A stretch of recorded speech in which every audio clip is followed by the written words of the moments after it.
பிள்ளையார் பிரார்த்திச்சுட்ட முதல் ஸ்லோகத்தில் அடுத்தாப்பில் முருகனை ஸ்தோத்திரம் பண்ணணுமோ. ஸ்தோத்திரம் ஆரம்பிக்கிறதுக்கு முன்னாடி அவையடக்கம்னு சொல்லுவாள். தமிழ் நூல்கள்லாம் பார்த்தீங்கன்னா அவையடக்கம்.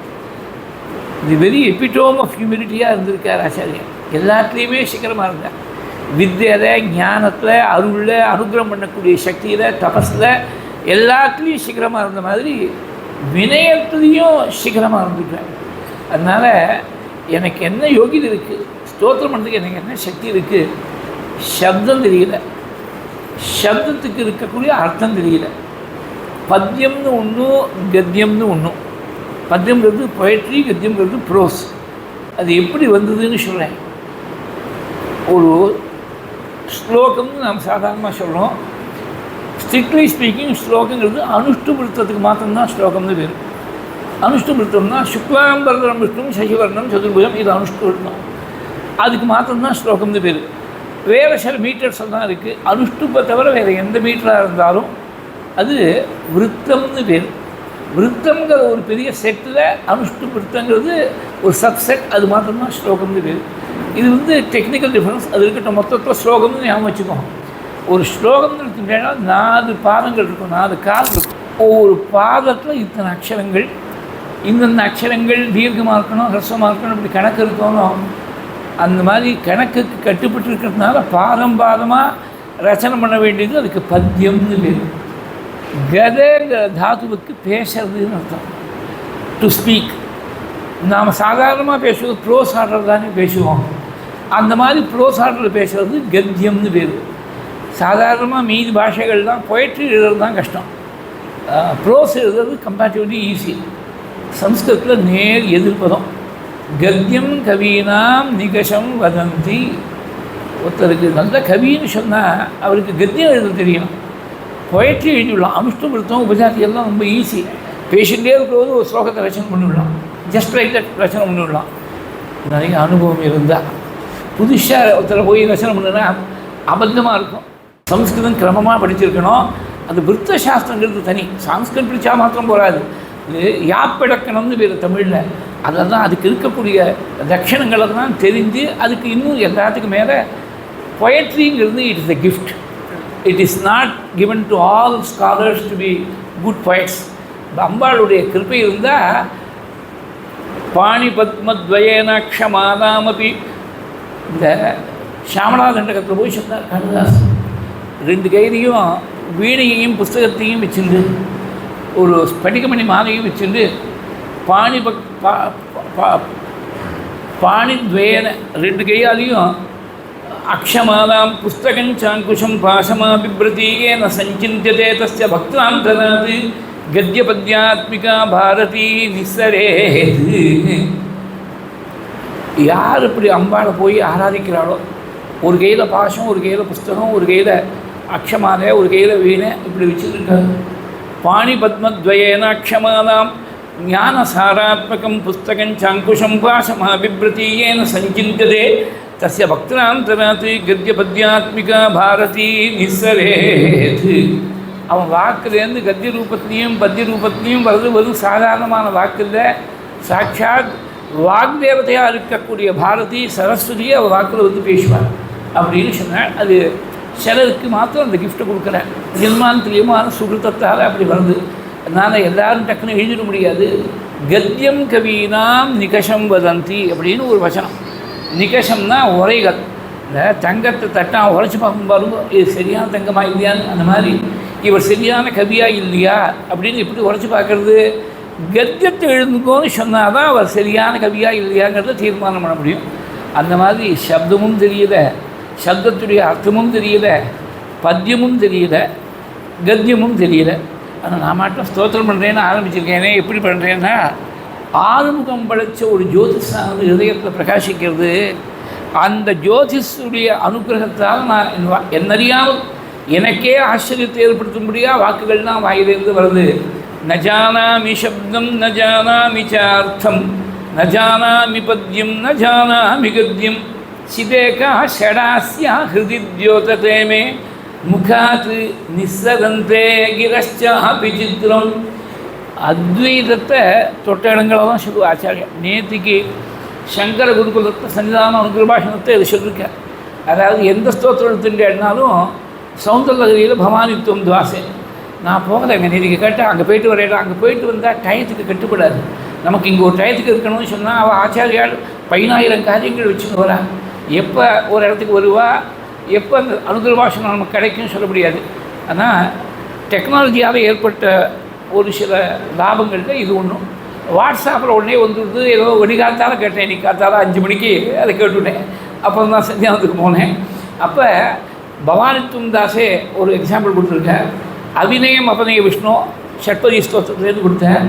இது அன்னைக்கு அந்த அனுகிரபாஷணத்தை இதை சொல்லலை. இது ஒரு எக்ஸாம்பிள். அதாவது ஒரே தத்துவம் தான் 6 முகங்கள் கொண்டு இருக்குது. சிதேகா ஷடாஸ்யா சித்துனா ஞானம்னு அர்த்தம். ஞான சுடர் ஒரே வழக்கு தான். நீங்கள் 5 முக விளக்கில் ஒரு திரியை போட்டேன்னா ஒரு முகம் எரியும், 5 முகத்துலேயும் 5 திரி போட்டேன்னா 5 முகமாக எரியுது. இருக்கிறது ஒரே எண்ணெய் தான், ஒரே நெய் தான், ஒரே அக்னி தான், ஒரே விளக்கு தான். நீங்கள் எவ்வளோ திரி போட்டாலோ அது அத்தனை ஜுவாலை தெரியுது, அவ்வளோதானே. அந்த மாதிரி ஒரே ஜோதிஷானது 6 முகங்கள் கொண்டதாக சிதேகா ஷடாஸ்யா ஹிருதித்யோதரேமே முகான் நிஸ்ஸரந்தே கிரஸ்சாபி சித்திரம். என் வாக்குலேருந்து சித்திரம்னா ஆச்சரியம்னு ஒரு அர்த்தம். ரொம்ப ஆச்சரியமாக இருக்குது. எப்படி நாம இப்படி சொல்கிறோம் அப்படின்னு நமக்கே நம்பிக்கையாக இல்லை. I am unable to believe myself. அந்த மாதிரி வார்த்தைகள்லாம் வருது. முகான் நிஸ்ஸரந்தே கிரஸ்சாபி சித்திரம். அவ்வளோ வினயத்தோட இங்கே சுப்பிரமணிய புஜங்கத்தில் ஆரம்பத்தில் இப்படி சொன்னாருன்னா, சௌந்தரலகரியில் கடைசியில் ஸ்லோகத்தில் சொல்கிற போது துதீயாபிகி வாக்பிகி தவஜனனி வாச்சாம் ஸ்துதிரியம். அங்கே சாதாரணமாக கவிகளெல்லாம் அவளுடைய முத்திரை வைக்கிறது வழக்கம். சங்கீத சாஸ்திரத்தில் பார்த்தீங்கன்னா கீர்த்தனைகளில் அவர் தியாகராஜனுத்த அப்படின்னு இருக்கும். தியாகராஜனுடைய கீர்த்தனைகளில் குரு குஹன்னு இருக்கும் தீட்சிதர் கீர்த்தனையில். அப்புறம் ஷியாமகிருஷ்ண சோதரின்னு இருக்கும் ஷியாமசாஸ்திர கிருதிகளில். அது மாதிரி புரந்தர விட்டலான்னு இருக்கும் புரந்தராசர் கீர்த்தனை. இதெல்லாம் முத்திரைன்னு பேர். தி ஸ்டாம்ப், தி இம்ப்ரிமேட்டர் ஆஃப் ஆரிஜின். யாருக்கு கவனம் இருக்காங்கிறதுக்கு இம்ப்ரிமேட்டர் இருக்குது. ஆனால் பகவத்பாதா என்ன பண்ணிவிட்ட சில இடங்களில் சொல்கிறேன், அபூர்வமாக சில இடங்களில் சாங்கரி அப்படின்னு சங்கர்த்தேந்து ஏற்பட்டது அப்படின்னு சொல்லுவார். ஆனால் இந்த சௌந்தரலகரியில் சொல்லும்போது உன்னுடைய வாக்கால் ஏற்பட்ட ஸ்துதி நீ அனுகிரகம் பண்ணி நீயா ஏற்பட்டிருந்த ஸ்துதி தொதியாபிகி வாக்பிகி தவஜனனி வாச்சாம் ஸ்துதிரியம் அப்படின்னு விட்டார். இங்கே எனக்கு ஒன்றுமே தெரியாதுன்னு விட்டார். அதை கடைசியில் சொன்னார், இங்கே உத்தமமான ஸ்தோத்திரத்தை ரச்சனை பண்ணிவிட்டு உன்னுடைய வாக்கால் ஏற்பட்ட உன் கிருபையால் ஏற்பட்ட ஸ்தோத்திரம் எது அப்படின்னு விட்டார். அதே மாதிரி இங்கே ஆரம்பத்திலேயே நஜானாமி சப்தம் நஜானாமி சார்த்தம் நஜானாமி பத்யம் நஜானாமி கத்யம் சிதேகா ஷடாஸ்யா ஹிருதித்யோததே மே முகான் நிஸ்ஸரந்தே கிரஸ்சாபி சித்திரம். இது மாதிரி தான் கவிகளுக்குள்ள சம்ஸ்கிருத கவிகளுக்குள்ள முதல் ஸ்தானம் காளிதாசனுக்கு. அதுக்கு ஒரு ஸ்லோகம் ஒன்று உண்டு. ரொம்ப நாள் முன்னாடி பண்டிதாள் எல்லாரும் சேர்ந்து யார் சிறந்த கவிகள் எண்ணணும்னு விரல விட்டாலாம். முதல்ல சாதாரணமாக விரலால் என்றது சுண்டி விரல் முதல்ல மடக்குவோம். காளிதாசன் நம்பர் 1 எண்ணியாச்சு. இப்போ இவருக்கு பக்கத்தில் உட்காந்து வைக்கணுன்னா, ஒரு பெரிய அசம்பிளியில் சேரை போட்டு உட்காந்து வைக்கணும்னா ஓரளவுக்காவது அவரோட கம்பேர் பண்ண முடியாது. நம்மளை போய் உட்காந்து வைக்க முடியுமா? காளிதாசன் பக்கத்தில் உட்காந்து வைக்க முடியுமா? காளிதாசனுக்கு ஈடு கொடுக்கும்படியா யாராவது ஒரு கவி இருந்தால் தானே பக்கத்தில் அவரை சொல்லலாம். இன்னி மட்டும் தேடின்னு இருக்கா. அவருக்கு பக்கத்தில் அவருக்கு நிகராக ஒரு கவி கிடைக்கல. அதனால் என்ன எடுத்து இந்த மோதிர விரலுக்கு சம்ஸ்கிருதத்தில் அனாமிகான்னு பேர். அனாமிகானா அனானிமஸ். நம்ம இங்கிலீஷில் அனானிமஸ்ன்னு சொல்லுவோம், பேரற்றது அப்படின்னு அர்த்தம். அனாமிகா அது சார்த்தவதியாக போயிடுது. ஏன்னா யாருடைய பேரையும் காளிதாசனுக்கு பக்கத்தில் சேர்க்க முடியல. அனாமிகாங்கிற பேர் ஏற்கனவே இருந்து முதல் வரலுக்கு அது அர்த்தமுள்ள ஒரு பேராக போயிடுத்து. என்னும் போது புனா கவீனாம் கணன பிரசங்கே கனிஷ்டிகாதிஷ்டித காளிதாசா அத்யாபி தத்துல்ய கவேகே அபாவாது அனாமிகா சார்த்தவதி பபூவ. அப்பேற்பட்ட காளிதாசன் ரகுவம்சம் ஆரம்பிக்கிற போது கொசூரிய பிரபவோ வம்சா குச்சால்ப விஷயமதி திதீஷு துஸ்தரம் மோகாது உடுப்பேனாஸ்மி சாகரம். சூரிய வம்சத்துடைய பிரபாவம் எப்பேற்படுது. நானும் ரொம்ப அல்பபுத்தியோடு இருக்கக்கூடியவன். ஒரு சின்ன ஒரு படகை வச்சுட்டு பெரிய சமுத்திரத்தை தாண்டணும்னு ஒருத்தன் நினச்சான்னா பைத்தியகாரத்தனம் இல்லையா? திதீர்ஷு துஸ்தரம் மோகாத்து, துஸ்தரம் தாண்டவே முடியாத சமுத்திரமாக இருக்குது. துஸ்தரம் சாகரம், திதீர்ஷு தத்துவம் இச்சா திதீர்ஷா, தரணம் பண்ணணும் கடக்கணுங்கிற ஆசைக்கு தான் திதீர்ஷான்னு பேர். அந்த திதீர்ஷையோடு இருக்கக்கூடியவன் திதீர்ஷு. துஸ்தரம் அது மாதிரி it is a foolish attempt. அது மாதிரி பண்ணலாமா? மோகாத்து, மோகத்தால் நான் ஏதோ ஆரம்பிச்சுட்டேன். திதீர்ஷுகு துஸ்தரம் மோகாத்து உடுப்பே நாஸ்தி சாகரம். இன்னொரு திருஷ்டாந்தம் கொடுத்த, அதாவது பிராம்சுரப்பிய பரந்தோபாத்து உத்பாகுரிவ வாமனஹா அப்படின்னா ரொம்ப உயரமாக இருக்குது. மரத்தில் இருக்க லோயஸ்ட் பிரான்ச்சே ரொம்ப உயரத்தில் இருக்குது. ரொம்ப உயரமாக நட்டையாக இருக்கக்கூடியவன் 6 அடி 7 அடி உயரம் இருந்துட்டான்னாக்க அவன் கையை நீட்டினா அந்த பழம் கிடைக்கும். 4 அடி இருக்கான் மொத்தம். அவன் போய் ஸ்டூலை போட்டுட்டு ஏறி நின்னா கூட அவனுக்கு கெட்ட மாட்டேங்கிறது. அவன் 6 அடி உயரமாக இருக்கக்கூடியவன் கையை நீட்டினா கிடைக்கிறதே. நானும் கையை நீட்டி பறிக்கிறேன் அந்த பழத்தைன்னு ஒருத்தன் ஆசைப்பட்டான்னா இப்படி பைத்தியகாரத்தனமோ. உத்பாகுதிவ வாமனஹா பிராம்சுரப்பிய பலம் லோபாத்து, ஒரு இடத்துல மோகாத்தினார், ஒரு இடத்துல லோபாத்து. பிராம்சுரப்பிய பலம் லோபாத்து உத்பாகுதிவ வாமனஹா, இதெல்லாம் ரகுவம்சம் ஆரம்பம். அது என் மாஸ்டர் போயட் அட் ஒர்க்கு நல்லா தெரியும். அப்பேற்பட்ட காளிதாசே எனக்கு ஒன்றும் சக்தி இல்லைன்னு விட்ட. அது மாதிரி சர்வக்கி பீட்டாரோகம்னு ஆச்சாரியார், அவளுக்கு தெரியாத ஒரு விஷயமா எனக்கு ஒன்றும் தெரியாதுன்னு சொல்ல உடனே ஆச்சாரியரே பொய் சொல்லியிருக்காரு பாருங்க. சுப்பிரமணிய புஜங்கத்தில் 2வது ஸ்லோகமே பிரமாணம். எனக்கு ஒன்றும் தெரியாதுங்கிற இத்தனை ஸ்லோகத்தை சொல்லிவிட்டு எனக்கு ஒன்றும் தெரியாதுன்னு சொன்னால் ஒத்துக்க முடியுமானார். வினயத்தோடு சொல்லக்கூடிய வார்த்தையை எப்போதுமே பொய்யா கணக்கில் சேர்த்துக்கிறது இல்லை. It is only an expression of humility, of modesty. அதாவது it is not to be misconstrued as a statement which is false. ந ஜானாமி சப்தம் ந ஜானாமி ச அர்த்தம் ந ஜானாமி பத்யம் ந ஜானாமி கத்யம். இது இன்னொரு விஷயம். இந்த 4 விஷயங்கள் சொன்னாலும் சப்தம் அர்த்தம் பத்யம் கத்யம், each succeeding word denotes something which is more difficult than the preceding word. சப்தத்தை சொல்லிடலாம், அர்த்தம் தெரியாமல் இப்போ ரொம்பவே மொந்த ஊர் போடுறவா அப்படி தான் இருக்கும். அர்த்தம் தெரியாமல் ஏதோ சுக்குமாருக்கு பிரின்னு பிரிச்சுட்டு போயிடலாம். அர்த்தம் தெரிஞ்சுக்கிறது அதை விட கொஞ்சம் கஷ்டம். அந்த சப்தத்தை தெரிஞ்சுக்கிறத விட அர்த்தம் தெரிஞ்சுக்கிறது கொஞ்சம் கஷ்டம். அர்த்தம் தெரிஞ்சுக்கலாம் ஸ்லோகமாக எழுதுனாக்க பொயட்ரியாக எழுதுனா ரொம்ப அதை விட கஷ்டமாக இருக்குது. அதை விட ரொம்ப கஷ்டம் கத்தியமாக, சம்ஸ்கிருத கத்தியம் தான் ரொம்ப சமம் சொன்னேன். கத்தியம் கவினாம் நிகஷம் வதந்தி. நிகஷம்னா உரைகள். இவன் நல்ல கவியாக இல்லையான்னு உரைச்சி பார்க்குறதுக்கு கத்தியத்தை ரச்சனை பண்ணுன்னு சொன்னால் தான் அதுக்கு டெஸ்ட். வாஸ்தவத்தில் it is a test of whether a person is a good poet or not. அதனால் இன்க்ரீஸிங் லெவல்ஸ் ஆஃப் டிஃபிகல்ட்டிஸ் சொல்லியிருக்கார். நஜானா மீ சப்தம். இதை இன்னும் சுவாரஸ்யாங்க. இந்த முதல் ஸ்லோகத்தோடு லிங்க் பண்ணிங்க. முதல்ல பிள்ளையாரை பிரார்த்தித்தாலும் பெரிய விக்னம், மலை போல வரக்கூடிய விக்னங்களுக்கெல்லாம் நிவர்த்தி பண்ணுறார் பிள்ளையார். விக்னாத்ரி ஹந்திரின்னு சொன்னார். அப்போ இவருக்கு even assuming for the sake of hypothesis that Adi Shankara is absolutely true in this statement that he does not know anything. Assume for a moment. அது அப்படி இல்லை, ஆர்குமெண்ட்டுக்காக அஸ்யூம் பண்ணால் கூட வாஸ்தவத்தையும் அவருக்கு ஒன்றும் தெரியல. ஆனால் ஸ்தோத்திரம் பண்ணதில்லை. தெரியாமல் இருக்கக்கூடிய அறியாமல் தான் பெரிய விக்னமாட்டமாக இருக்குது ஸ்தோத்திரம் பண்ணுறதுக்கு. அந்த விக்னத்தை பிள்ளையார் முதல் ஸ்லோகத்தில் பிரார்த்தனை பண்ணதுனால போக்கி வச்சுவிட்டார். அதனால சரி அவர் என்ன பண்ணிவிட்டார், பகவான் அனுகிரகம் பண்ணுற போது தான் நேரடியாக வரலாம், தன்னுடைய பிரதிநிதியாக ஒரு குருநாதன் அனுப்பலாம், வேறு யாரையாவது ஒருத்தர் மூலமாக அனுகிரகம் மனசை ஸ்புரிக்கும்படியாக செய்யலாம். அவர் என்ன பண்ண, நான் விக்னங்கள்லாம் போக்கி வைக்க கொடுங்கப்பா, ஆனால் நீ கேட்கக்கூடிய ஒரு விஷயமானது சாதாரணமான விக்னமாக இல்லை. ஞானம் இருந்தால் தான் பகவானை ஸ்தோத்திரம் பண்ண முடியும்.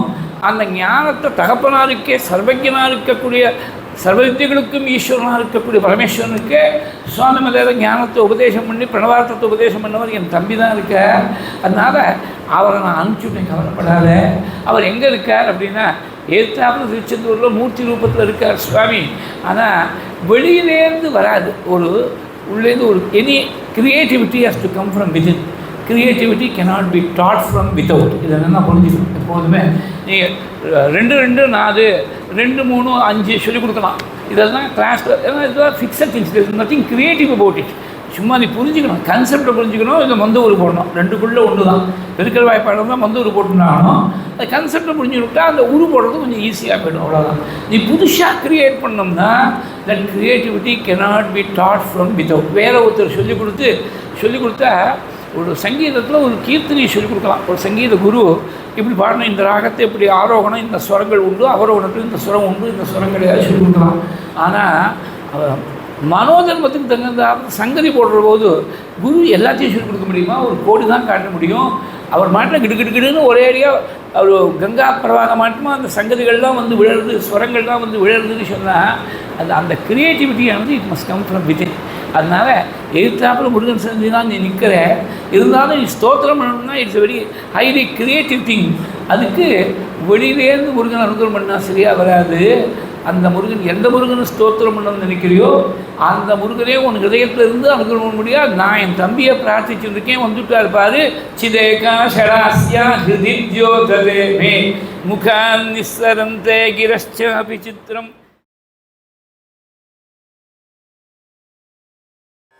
न जानामि शब्दं न जानामि चार्थं न जानामि शब्दं न जानामि